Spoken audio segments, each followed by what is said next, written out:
అందరినీ సమదృష్టితో చూచునని నేను ఇప్పుడు గుర్తించి తిని అదండి, దేవునికి భయపడుచు సత్ప్రవర్తన కలవాడు ఏ జాతి వాడైనను దేవునికి అంగీకార యోగ్యుడే. సత్ప్రవర్తన కలిగిన వాడు ఎవడైనను దేవునికి అంగీకార యోగ్యుడే.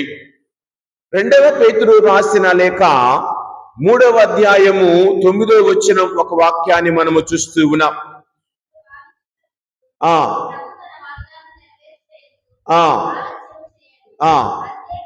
అంతే కాక మీతో ఎంతో ఓపికగా ఉండును, ఏలన ఎవ్వరును నాశనము కావలెనని ఆయన కోరడు అని వాక్యం పలుకుతూ ఉంది.